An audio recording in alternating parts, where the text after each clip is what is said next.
حبايب قلبي، اخواتي وحبايبي في الله، احلى شويه جاتوهات في الدنيا. وحشني جدا جدا. حقكم عليا وكومنتاتكم الجميله وسؤالكم عليا فوق راسي من فوق. غايبه عليكم بس بجهز لكم بشويه حاجات تحفه بجد تستاهلكم. هنسمي الله ونصلي على الحبيب المصطفى. اللهم صل وسلم وبارك عليك يا حبيبي يا رسول الله، عليه افضل الصلاه والسلام. وما تنسوش اخواتنا في غزه واخواتنا في السودان وفي كل مكان من دعائكم. يلا بينا نبتدي. النهاردة هنعمل سفرة غدا تجنن بمكونات موجودة في أقل بيت ظروفه على قده، أقل بيت في الميزانية، لكن كل بيوتنا عامرة وكل بيوتنا جميلة وكبيرة وكتيرة بالبركة.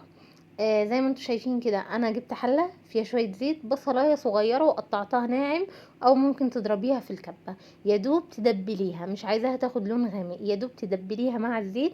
وعندي كان حوالي نص كيلو رز مع شويه عدس اصفر، كانوا حوالي ربع كيلو.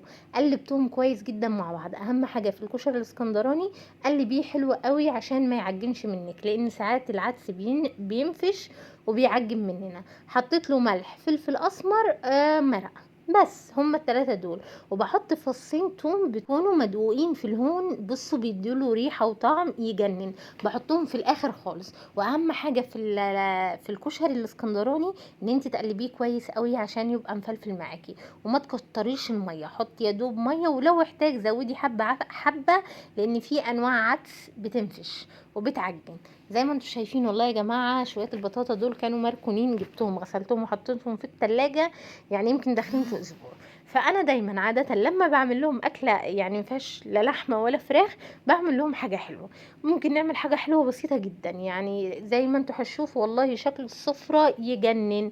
وكلها حاجات على قد الايد. طريقه البطاطا انا قشرتها وغسلتها وقطعتها مكعبات، وفي اي طاسه او في اي حله على النار بحط معلقه زبده او معلقه سمنه، المتاح والموجود عندك، مع معلقتين لتلاتة كبار سكر على حسب كميه البطاطا، مع فنجان ميه بس. يبقى انا برفعها على النار، بحط لها سكر ومعلقه سمنه او زبده وشويه ميه، وبرفعها على النار لحد لما يستووا. دول كانوا والله يا جماعه نص كيلو حليب. خدت كوبايه، الفنجان ده خدته حليب على جنب، هقول لكم ليه. وحطيت بداله شويه ميه.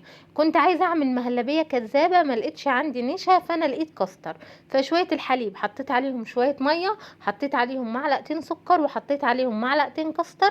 قلبت الكل على البارد وبعدين رفعتهم على النار. لو ما عندكيش كاستر، الافضل ان انت تعمليه، او انا بحبه بالمهلبيه، بس انا ما كانش عندي نشا. عايزه اقول لكم كان عندي كده ربع حزمه بقدونس على كزبره، زي ما انتم شايفين كانوا حالتهم حتى دبلانين. ودول والله يا جماعه كانت فلفل احمر بارد على حامي. كانوا عملت بيهم خلطة بتنجان وفضلوا، حتى دي دقة بتنجان ففضلوا زيادة، فحطيتهم في التلاجة. فحطيت بقى ايه عليهم توم، وهحط عليهم طماطم، ودول شوية ملح وكمون وفلفل اسمر وكزبرة ناشفة، واربع حبات طماطم. هعمل شوية دجوس بدل ما تعملي سلطة خضراء. لو ما عندكيش خيار وجزر والكلام ده كله، اعملي سلطة الدجوس، دي بتبقى خطيرة مع الكشري. وعلى فكرة بتبقى طعمها جميل واحلى من السلطة.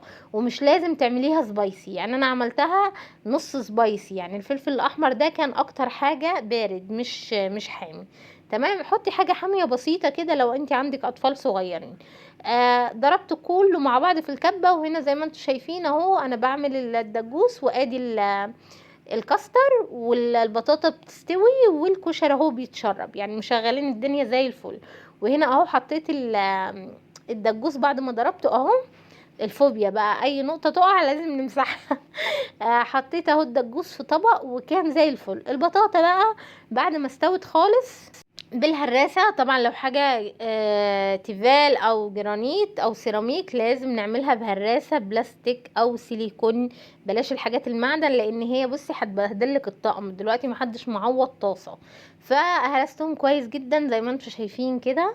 وممكن تضربيهم في الكبة، في الهاند بلندر، في الخلاط، زي ما انت حابة.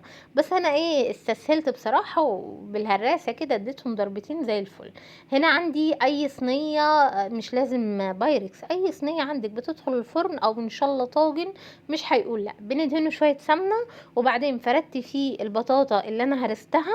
اهم حاجة تهرسيها كويس جدا، كل ما تهرسيها بصراحة كويس كل ما هتديكي نتيجة احلى. وجبت شوية الكاستر كده حطيتهم على الوش. طبعا الكاستر بعد ما استوى وطفيت عليه النار، حطيت له شويه فانيليا عشان ما يمررش. وعلى فكره ممكن ما تعمليش البطاطا بالمهلبيه، ممكن تغسليها وتحطي لها شويه سكر وتلفيها باي ورق نضيف، وتحطي عليها ربع كوبايه ميه، وتسيبيها تستوي على النار، تبقى بطاطا عادي مشويه، من غير ما تعملي البطاطا بالطريقه اللي انا عاملاها. ممكن تعمليهم شويه مهلبيه بس بشويه لبن ونشا، او شويه كاستر على البارد، زي محلات الكشري بتقدم معاها كاستر مهلبيه.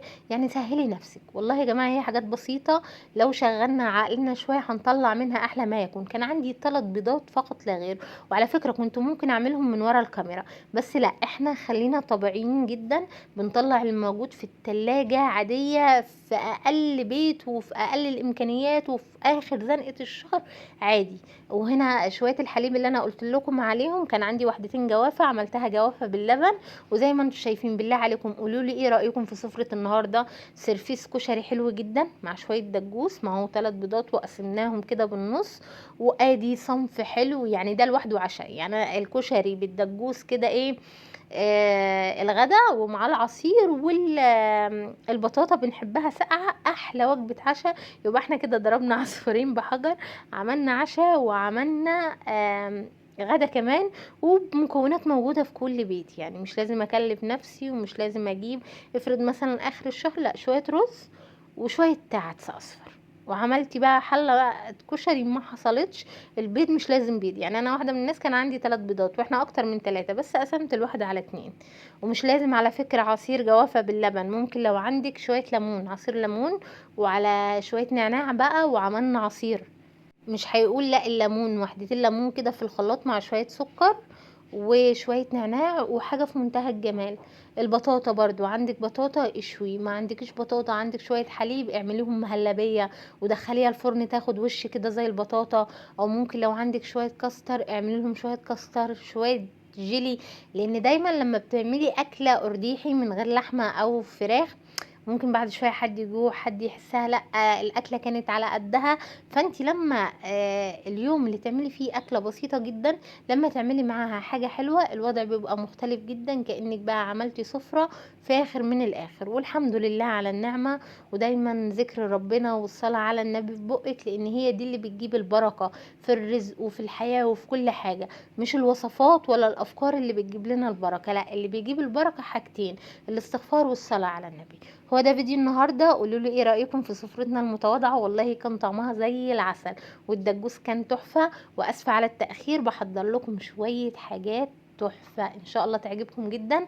هو ده فيديو النهارده. لو عجبكم الفيديو، لايك وشير واشتراك في القناه وتفعيل الجرس عشان يوصلكم كل جديد على قناتي. ومستنيه تعليقاتكم الجميله اللي بتسعد قلبي. ربنا يسعد قلبكم يا رب، واشوفكم على خير في فيديوهات تانية كتيره وافكار على قد الايد مع بسمه. مع السلامه.